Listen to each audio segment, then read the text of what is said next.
ரஜினிகாந்த் சீமான் அவர்களுடைய சந்திப்பு தான். இதுதான் ஒரு அரசியல் வட்டாரத்தில் ஒரு பரபரப்பை ஏற்படுத்தியிருக்குன்னு சொல்லலாம். சீமான் அவர்கள் கடுமையாக ரஜினிகாந்த் அவர்களை எதிர்த்திருந்தார். ஏன்னா காரணம் என்ன அப்படின்னா, அவர் தமிழ் தேசியம், இவரை ஒன்று மராட்டியர்னு சொல்லுவாங்க, இல்லை கன்னடர்னு சொல்லுவாங்க. அதனால இதையே ஒரு காரணமாக காட்டி சீமான் அவர்கள் கடுமையாக விமர்சனம் பண்ணதை பார்த்தோம். இன்னைக்கு தன்னை 75 வயசுலையும் இன்னைக்கு இருக்கக்கூடிய யங் நடிகர்களுக்கு, இளம் நடிகர்களுக்கு ஈக்குவலாக அவர் படம் பண்ணுறதுக்கு அந்த தன்னுடைய தொழில் தான் முக்கியம் போயிட்டாரு. விஜய் என்னதான் அவர் தம்பின்னு சொன்னால் கூட விஜய் அவர்கள் அவரை சீமான் அவர்களை அண்ணனா பார்த்தாரா அப்படின்னா அவரே சொல்லிட்டார், உதட்டளவில் தான் அவர் நினைச்சிருக்காரு. சந்திக்கணும்னு ஒரு சாதாரணமாக தான் இதை பண்ணணும், அதை சிறுமைப்படுத்தாதீங்க அந்த சந்திப்பை, இவருக்கு எதிராக சந்தித்தோம் அவருக்கு எதிராக சந்தித்தோம் அப்படின்னு குறிப்பாக நடிகர் விஜய்க்கு எதிராக இந்த சந்திப்பு நடந்ததாக கூறப்பட்டதுனால அவர் அப்படி சொல்லியிருந்தார். இப்போ பெரும்பாலான விஜய் ரசிகர்களுடைய வாக்கு தனக்கு இல்லாமல் போயிடுமோ என்ற ஒரு அச்சத்தில், கவலையில் இதை எப்படி சரி கட்டுறது அப்போ அப்படிங்கும்போது ரஜினிகாந்தனுடைய இந்த சந்திப்பை நம்ம போய் நிகழ்த்தினா அவர் வெளிப்படையாக தன்னை ஆதரிக்க விட்டால் கூட அரசியல் ரீதியில் ஒரு பெரிய ஒரு பலத்தை கொடுக்கும் அப்படின்றத அவர் நினைக்கிறாரு. நான் தான் இந்த கூட்டணிக்கு தலைமையாக இருப்பேன், நான் தான் முதல்வர் வேட்பாளராக இருப்பேன், அது பாஜக கூட வரலாம் அப்படின்னு ரஜினிகாந்த் அவர்கள்ட்ட சீமான் அவர்கள் குறிப்பிட்டு தான் சொல்கிறாங்க. இப்படி ஒரு பலமான ஒரு மூன்றாவது அணியா சீமான் அவர்கள் இந்த முறை முயன்று பார்க்கலாம் அப்படிங்கிறதுல இருக்கிறத சொல்றாங்க.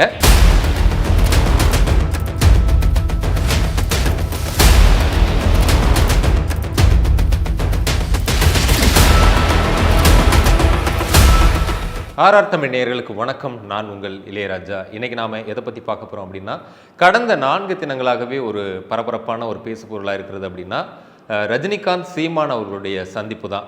இதுதான் ஒரு அரசியல் வட்டாரத்தில் ஒரு பரபரப்பை ஏற்படுத்தியிருக்குன்னு சொல்லலாம்.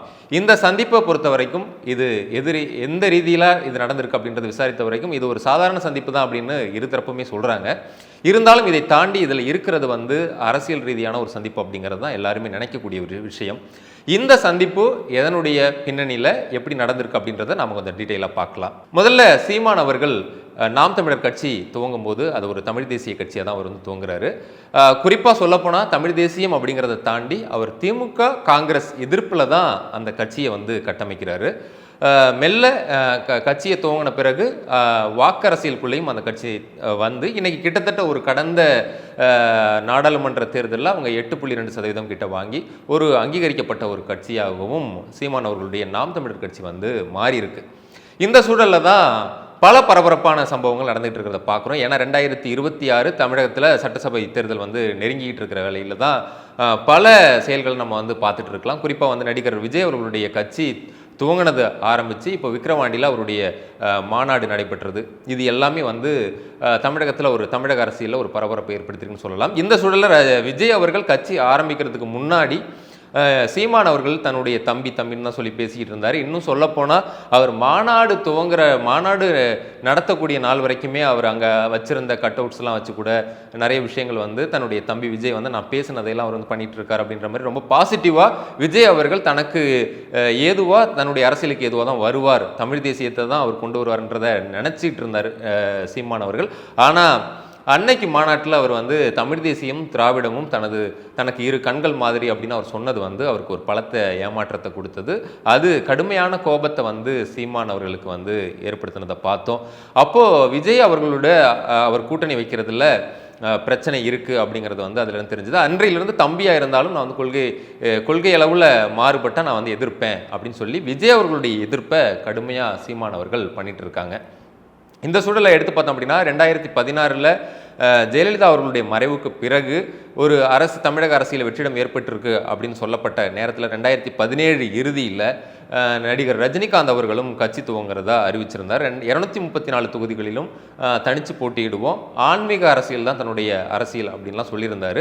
இது மீண்டும் 1996க்கு பிறகு ரஜினிகாந்த் மீண்டும் அரசியல் ரீதியிலான ஒரு தன்னுடைய சக்தியை காட்டுறதுக்கான ஒன்றா இருந்துச்சு. ஆனால் களம் வேறு மாதிரி இருந்ததை உணர்ந்த ரஜினிகாந்த் அவர்கள் எப்படியாவது நாம் அரசியலுக்கு வந்தால் முதல்வராகிறதுக்கான வாய்ப்புகள் அப்படின்றது ரொம்பவே குறைவாக இருக்குது அப்படின்றத அவர் உணர்ந்திருந்தாருன்னு தான் சொல்லணும். அதனால தான் எந்த ஒரு காரணத்தை வச்சு தான் கட்சி ஆரம்பிக்கிறத தள்ளி போடலாம் அப்படிங்கிறத அவர் யோசிச்சுட்டே இருந்தார் அப்படிங்கிறது தான் சொல்லணும். ஏன்னா அது வரைக்கும் பார்த்தோன்னா போர் வரட்டும் பார்த்துக்கலாம் அப்படின்ற மாதிரி தான் சொல்லியிருந்தார். போர் கடைசி வரைக்கும் வரவே இல்லை அப்படின்ற சூழலில் கொரோனா தான் வந்துச்சுது. அந்த கொரோனா வந்த சூழலில் அவர் அண்ணாத்தை படம் நடிக்க போயிட்டார். அந்த சூழலில் அந்த கோவிட் அப்படின்ற அதை காரணம் காட்டி நான் இனி அரசியலுக்கே வரலை.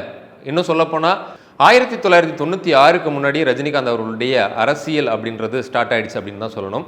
அவர் 1996ல் அன்னைக்கு கட்சி தொடங்கியிருந்தார். அவர் தான் தமிழகத்தினுடைய முதல்வராக இருந்திருப்பார் அப்படிங்கிறது பல்வேறு நபர்களுடைய கருத்தாக இருக்கிறதையும் பார்த்துருக்கலாம். ஆனால் அன்றைய சூழலில் சோ ராமசாமி அவர்கள் ரஜினிகாந்த் அவர்கள் கட்சி ஆரம்பிக்கிறதையோ அவர் அரசியலுக்கு வரதையோ விரும்பல.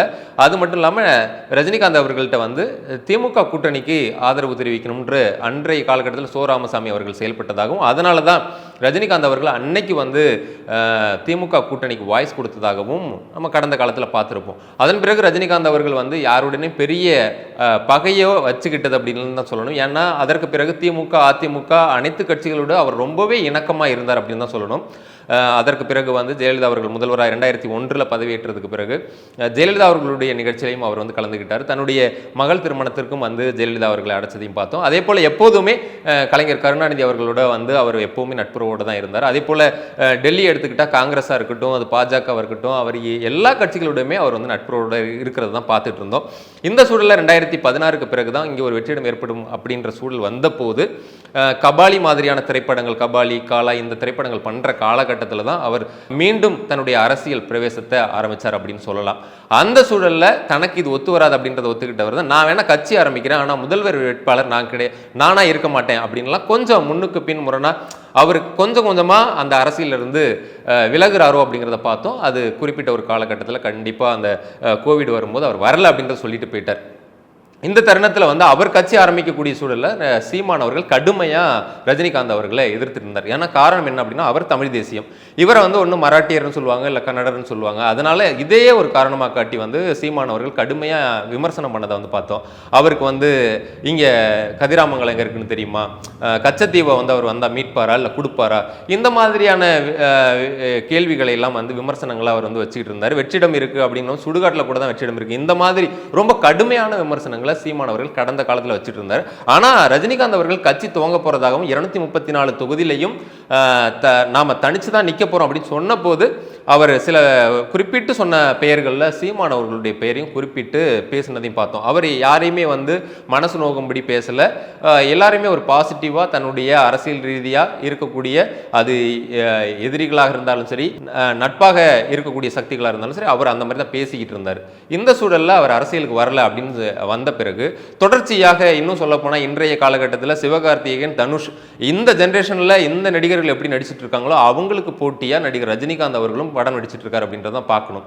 ஏன் அப்படின்னா ஒரு கட்டத்தில் பார்த்தீங்கன்னா ஜெயிலர் முடிக்கிறாரு, அது ஒரு 600 கோடிக்கு மேலே கலெக்ஷன் பண்ணுது. அப்படியே வேட்டை நடிச்சிட்டு இருக்காரு, வேட்டை நடிச்சிட்டு இருக்கும் போதே கூலி படத்தை கமிட் பண்ணி நடிச்சிட்டு இருக்காரு. அடுத்தடுத்த படங்களுக்கு அவர் வந்து கதை கேட்கிறாரு. இன்னைக்கு தன்னை 75 வயசுலையும் வந்து இன்னைக்கும் வந்து இன்னைக்கு இருக்கக்கூடிய யங் நடிகர்களுக்கு, இளம் நடிகர்களுக்கு ஈக்குவலாக அவர் வந்து படம் பண்ணுறதுக்கு அந்த தன்னுடைய தொழில் தான் முக்கியம் போயிட்டாரு. அவர் 1000 கோடி 2000 கோடி இந்த வசூல் ரீதியிலான ஒரு தான் சூப்பர் சினிமாவுடைய சூப்பர் ஸ்டார் என்னைக்கும் அப்படின்றத நோக்கி போயிட்டு இருக்காரு. இந்த சூழலில் விஜய் அவர்கள் கட்சி ஆரம்பித்து தனக்கு அவர், ஏன்னா விஜய் அவர்களை அப்படின்னா அவர் வந்து பிறப்பால் தமிழர் தான், அதனால அவரை வந்து இன்னொரு மொழிக்காரன் சொல்லி இந்த அரசியல் பண்ண முடியும். இது வந்து எம்ஜிஆர் காலத்துல தொடர்ச்சியாக நடந்துட்டு இருக்குது. இந்த மொழி அரசியலை வச்சு இங்கே வந்து ஒரு அரசியல் போயிட்டு இருக்குது. அப்போ விஜய் அவர்கள் தமிழராக இருக்கிற பட்சத்தில் அவர் புதுசாக கட்சி ஆரம்பிக்கிறதுனாலையும் அவர் மேலே புதுசாக ஆரம்பிக்கிறதுனால அவருடைய கட்சியில் ஊழலோ இல்லை வேற எந்த குற்றச்சாட்டுகளும் வைக்க முடியாது. அப்படி விஜயும் சீமானும் சேர்ந்தா ஒரு புது கூட்டணியாக இருக்கும். ஏன்னா இவர் ஏற்கனவே ஒரு 8% மேலே காட்டி அங்கீகரிக்கப்பட்ட கட்சியாக இருக்கிறார். விஜய் அவர்கள் வந்து ஏற்கனவே சீமான் அவர்கள் விமர்சனம் பண்ணும்போது சூப்பர் ஸ்டார் பட்டம்னா அது ஒரு கல்வெட்டா, அதை வந்து விஜய் கிட்ட கொடுத்துட்டு போயிருங்க அப்படின்லாம் பேசியிருக்காரு. ஸோ இன்னைக்கு சூப்பர் ஸ்டாராக இன்னைக்கு இருக்கக்கூடியவர் விஜய், அவர்கிட்ட ஒரு 15% மேலே வாக்கு வரும் அப்படின்னு எதிர்பார்க்கப்படுது. இன்னும் அவர் வந்து தேர்தல் நிற்கல. அப்படி 2 பேரும் சேரும்போது கிட்டத்தட்ட அவர்கிட்ட ஒரு 15 இருக்குன்னு வச்சுக்கோங்க, நம்மள்ட்ட ஒரு 8 இருக்குது. அப்படி ஒரு 25-26 போயிடலாம். இன்னைக்கு அதிமுக கிட்டே ஒரு 22% தான் இருக்குது. இந்த கால்குலேஷனில் சீமான் அவர்கள் இருந்தார். ஆனால் அது எல்லாமே அந்த மாநாடு வரைக்கும் தான், விக்கிரவாண்டி மாநாட்டில் தவிடுபடி ஆகிவிட்டதை வந்து பார்த்தோம். அதே போல் வந்து அதிலிருந்து எதிர்க்க ஆரம்பித்த சீமானுக்கு வந்து விஜயை என்னதான் அவர் தம்பின்னு சொன்னால் கூட விஜய் அவர்கள் அவரை சீமான் அவர்களை அண்ணனா பார்த்தாரா அப்படின்னா அவரே சொல்லிட்டார், உதட்டளவில் தான் அவர் வந்து நினச்சிருக்காரு அப்படின்னு. சீமான் அவர்களுடைய பிறந்தநாள் அன்னைக்கு கூட வந்து விஜய் அவர்கள் வாழ்த்து தெரிவித்தார். அந்த வாழ்த்துல வந்து சகோதரர் சீமானுக்கு அப்படின்னு தான் வந்து வாழ்த்து தெரிவிச்சிருந்தாரு. சீமான் வந்து வயதில் நல்ல ஒரு மூத்த ஒரு நபராகவும் அரசியல்லையும் ஒரு மூத்தவராக இருக்கும்போது அவர் அண்ணன் குறிப்பிட்டு வாழ்த்திருக்கலாம் அப்படிங்கிறது தான் பல்வேறு விமர்சகர்களுடைய கருத்தாக கூட இருந்துச்சு. ஆனால் அவர் சகோதரர் அப்படின்ற இடத்துல இருந்து தான் அந்த வாழ்த்தையும் சொல்லியிருந்தார். அதே தினத்துக்கு பிறகு தான் இந்த ரஜினிகாந்த் சீமான் சந்திப்பு நடக்குது. அதாவது இந்த சந்திப்பு பொறுத்த வரைக்கும் சீமான் அவருடைய பிறந்த நாளுக்கு ரஜினிகாந்த் அவர்கள் சந்தித்து வாழ்த்து வாங்கணும் அப்படிங்கிறது தான் சீமான் அவர்கள் விரும்பினதாகவும், அன்னைக்கு அவர் கூலி திரைப்படத்தில் பிஸியாக இருந்ததுனால 21ஆம் தேதி அதற்கான நேரம் வழங்கப்பட்டதாகவும், அதற்கு பிறகு தான் போய் அரசியல் திறனாய்வாளர் ரவீந்திரன் துரைசாமி சீமான் இவர்கள் போய் அன்னைக்கு சந்தித்ததாகவும் அந்த தகவல்கள் வெளியாச்சுது. அந்த சந்திப்பு குறித்து எல்லாருமே ஊடகங்கள் வாயிலாக அறிஞ்சிருப்பீங்க. கிட்டத்தட்ட ஒரு 2.25 மணி நேரம் அந்த பேச்சு போயிருக்கு. அதில் திரைப்படம், சினிமா, அரசியல் குறித்து பேசியிருக்காங்க. அதில் ரவீந்திரன் துரைசாமி அவர்களும் வந்து தான் முன்னாடி என்னென்ன பேசிக்கிட்டாங்க அப்படின்றத பகிர்ந்திருந்தார். சீமான் அவர்களும் என்ன பேசிக்கிட்டோம் அப்படின்றத வெளியில் பகிர்ந்திருந்தாங்க. இது எல்லாமே வந்து ஒரு பொதுவாக நாங்கள் வந்து சந்திக்கணும்னு ஒரு சாதாரணமாக தான் இதை வந்து பண்ணணும், அதை வந்து சிறுமைப்படுத்தாதீங்க அந்த சந்திப்பை, இவருக்கு எதிராக சந்தித்தோம் அவருக்கு எதிராக சந்தித்தோம் அப்படின்னு குறிப்பாக வந்து நடிகர் விஜய்க்கு எதிராக இந்த சந்திப்பு நடந்ததாக கூறப்பட்டதுனால அவர் அப்படி சரி சொல்லியிருந்தார். ஆனாலும் இதற்கு பின்னணியாக என்ன இருக்கும் அப்படின்னு இப்போ யோசிச்சு பார்த்தா, இதற்கு முன்னாடி சீமான் அவர்கள் இதுவரை ரஜினியை ஒரு முறை கூட சந்தித்ததில்லை அப்படிங்கிறது தான் வந்து உண்மையான ஒரு விஷயமா இருக்குது. இந்த முறை அவர் குறிப்பிட்ட நேரம் வாங்கி போய் சந்திக்கிறார். அதுவும் 2 மணி நேரத்திற்கு 2 மணி நேரத்துக்கு மேலே அந்த பேச்சு வந்து போகுது. அப்படிங்கும்போது ரஜினிகாந்த் அவர்கள் வெளிப்படையாக யாருக்கும் வாய்ஸ் கொடுக்காவிட்டாலும், அவர் திமுகவுக்கோ அதிமுகவுக்கோ நாதகாவுக்கோ தவிகவுக்கோ அவர் கொடுக்க போகிறது அப்படி இல்லைனாலும், இது மாதிரியான ஒரு சந்திப்புகள் அவருக்கு இன்னைக்கும் வந்து கோடிக்கணக்கான ரசிகர்களை வச்சிருக்கார். ஸோ அந்த கோடிக்கணக்கான ரசிகர்களில் யாருக்கு வாக்களிக்கிறது அப்படின்ற ஒரு குறிப்பிட்ட குழப்பத்தில் இருக்கக்கூடிய ஒரு வாக்காளர்களை அவர் தன்வசம் ரசிகர்களை வச்சிருக்கவங்க இருக்க தானே செய்கிறாங்க. ஸோ அந்த வாக்காளர்கள் நாம் தமிழர் பக்கம் இழுக்கலாம் அப்படிங்கிறது தான் சீமான் அவர்கள் கணக்கு போட்டிருக்காரு. ஏன்னா இதற்கு முன்னாடி வரைக்கும் விஜய் கட்சி ஆரம்பிக்கிறதுக்கு முன்னாடி இந்த 8% வாக்குல விஜய் அவர்களுடைய ரசிகர்களுடைய வாக்கு இருக்குது, ரஜினிகாந்த் அவர்களுடைய ரசிகர்களுடைய வாக்கு இருக்குது. இப்படி எல்லா நடிகர்களுடைய ரசிகர்களுடைய வாக்கையும் அவர் வந்து கவர்ந்திருக்காரு.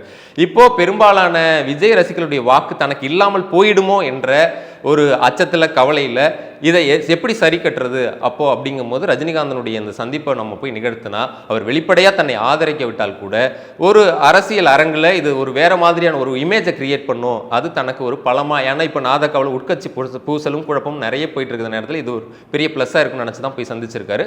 இதை பல்வேறு நபர்கள், பல்வேறு அரசியல் ரீதியான விமர்சகர்கள், பல்வேறு விதமான விமர்சனங்கள் இருக்கு. அதாவது தமிழ் தேசியம் பேசக்கூடிய சீமான் இன்னைக்கு போயிட்டு ரஜினிகாந்த் அவர்களோட போயிட்டு நிற்கிறாரு, இதெல்லாம் சரியா அப்படின்ற விமர்சனங்களும் இருக்க தான் செய்யுது. அதை தாண்டி இது அவருக்கு அரசியல் ரீதியில் ஒரு பெரிய ஒரு பலத்தை கொடுக்கும் அப்படின்றத அவர் நினைக்கிறாரு. இது குறித்து நாம ரவீந்திரன் துரைசாமி ஆர்டி அவர்கள்ட்டையும் பேசணும். இந்த சந்திப்பு எப்படி நடந்துச்சு அப்படின்னு கேட்டப்போ அவர் ரொம்பவே நாகரிகமா, இல்லை அவரும் விரும்பினாரு, சீமான் அவர்களும் விரும்பினாரு, ரஜினிகாந்த் அவர்களும் அவரை சந்திக்கணும் அப்படின்னு ரொம்ப நாளாக விரும்பிட்டு இருந்தாங்க. ஸோ அந்த சூழலில் தான் இந்த சந்திப்பு வந்து நிகழ்ந்துச்சு அப்படின்னு தான் சொன்னார். ஆனாலும் இதில் வந்து அரசியல் பேசினதை யாருமே மறுக்கல, அரசியல் பேசப்பட்டது தான் சொல்லப்படுது. இதில் இன்னொரு சாரர் இதை ஆர்டி நம்ம கிட்ட பகிர்ந்துக்கலாம், ஆர்டி பொதுவெளியிலையும் அவரும் பகிர்ந்துக்கலாம், சீமானும் பகிர்ந்துக்கலாம். ஆனால் என்ன சொல்லப்படுது அப்படின்னா, ஏன்னா ரவீந்திரன் துரைசாமி ஒரு 1.25 மணி நேரம் அங்கே இருந்திருக்காரு. அதற்கு பிறகு பார்த்தோன்னா ஒரு 3/4 மணி நேரம் அவருக்கு பேசிக்கிட்டதில் என்னவா பேசியிருப்பாங்கன்ற சில யூகங்கள், இல்லை அங்கே இருக்கக்கூடிய சில சோர்ஸ் வெளியில் பேசிக்கிறது என்ன அப்படின்னா, இந்த முறை ஏன்னா கிட்டத்தட்ட ஒரு 10 ஆண்டுகளாக கட்சி ஆரம்பித்து தனிச்சே நின்று இன்னைக்கு 8.2% வாக்குகளை பெற்று ஒரு அங்கீகரிக்கப்பட்ட கட்சியாக மாறி இருக்கிற நிலையில் மறுபடியும் தனிச்சு நிற்கிறது அப்படின்றது வந்து மறுபடியும் அது ஒரு சவாலான ஒரு விஷயம். அது மட்டும் இல்லாமல் இந்த பல்முனை போட்டி அப்படிங்கிறது வந்து திமுகவுக்கு ஆதரவாக தான், சாதகமாக தான் இந்த இது போய் முடியும்ன்றதுல வந்து சீமானும் ஒரு தெளிவாக இருக்கார்.